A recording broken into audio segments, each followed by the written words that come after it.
పెద్దపల్లి జిల్లా పెద్ద బొంకూరు గ్రామంలోని ఐకేపీ కేంద్రంలోని వరి ధాన్యం కుప్పలను పరిశీలించిన బీఆర్ఎస్ ఎంపీ అభ్యర్థి కొప్పుల ఈశ్వర్ మాట్లాడుతూ తడిచిన ధాన్యాన్ని తరువు లేకుండా కటింగ్ లేకుండా రైతు మద్దతు ధరకు కొనుగోలు చేయాలని ప్రభుత్వాన్ని డిమాండ్ చేశారు. మద్దతు ధరతో పాటు రైతులకు ఇచ్చిన హామీ ప్రకారం 500 బోనస్ కూడా ఇవ్వాలన్నారు. నీళ్లు లేక కరెంటు లేక ఎండిపోయిన పంటలకు ఎకరాకు 25,000 రూపాయల నష్టపరిహారం ఇవ్వాలని తెలంగాణ కాంగ్రెస్ ప్రభుత్వాన్ని డిమాండ్ చేశారు. కాంగ్రెస్ వాళ్ళ కళ్ళబొల్లి మాటలు నమ్మొద్దని, ఇదివరకే నమ్మి మోసపోయారని, ఎప్పుడు కాంగ్రెస్ కు తగిన బుద్ధి చెప్పాలని కొప్పుల ఈశ్వర్ అన్నారు. తనను ఇప్పుడైనా భారీ మెజార్టీతో గెలిపించాలని బీఆర్ఎస్ నాయకులను కార్యకర్తలను కష్టకాలంలో కూడా రైతు బంధు ఎన్నడూ ఆపలేదు. మరి అలా రైతు బంధు ఆపింది. నిన్న మొన్న ఒక డ్రామా కట్టిరు. ఏమని మేము రైతు బంధు వేస్తున్నామని ఒక డేట్ ఇచ్చి ఆ డేటును మళ్ళా ఎలక్షన్ కమిషన్ తోటి ఆపించి అంటే రైతులను కన్ఫ్యూజ్ చేసినారట.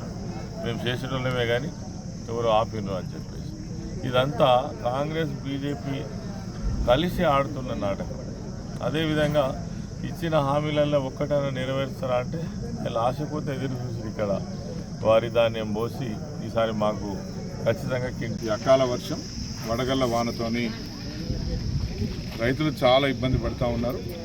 పంట పొలాలు కోసి ఐకేపీ సెంటర్లో పోసిన వడ్లు కొట్టుకుపోయి తడిసిపోయి మరి రైతులందరూ కూడా చాలా మరి దుఃఖంతో ఉన్నటువంటి పరిస్థితి గమనిస్తూ ఉన్నాం. అట్లాగే కొయ్యకుండా మిగిలినటువంటి వరి పొలాలు మొత్తం రాలిపోయి నేలబట్టింది పొలం. అట్లాగే అక్కడక్కడ ఉన్నటువంటి మామిడి తోటలు కూడా మొత్తం రాలిపోయినాయి.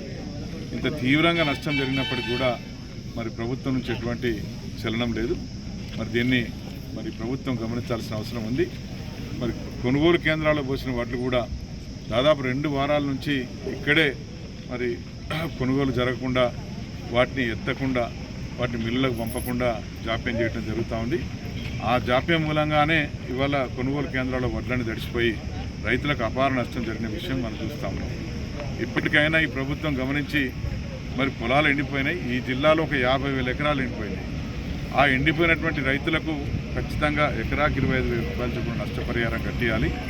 అట్లాగే తడిసిన వడ్లను కూడా ఎటువంటి షరతులు లేకుండా మరి అవన్నీ కూడా మరి వెంటనే తూకం వేసి మరి వాటిని కొనుగోలు చేయాలని చెప్పి మరి ప్రభుత్వాన్ని డిమాండ్ చేస్తూ ఉన్నాం. అట్లాగే రైతులకు మరి ఏమాత్రం కూడా ఇబ్బంది కలిగినా కూడా అది చాలా కష్టమవుతుంది. మరి ఇప్పటికైనా ఈ ప్రభుత్వం గమనించి రైతులను ఆదుకోవాలని చెప్పి ఇప్పటికే ఈ ప్రభుత్వం వారికి రైతు బంధు లేదు, రైతు బీమా లేదు. తర్వాత పండిన మరి చివరగా మరి ఎండిపోయిన తర్వాత ఈ రాళ్ళవాన కొట్టిన తర్వాత కూడా మిగిలినటువంటి ధాన్యానికి తూకం వేసే సమయంలో ప్రతి క్వింటాల్కు 500 రూపాయలు ఇస్తామని చెప్పడం జరిగింది. 500 కాదు 5 రూపాయలు ఇచ్చే పరిస్థితి లేకుండా పోయింది.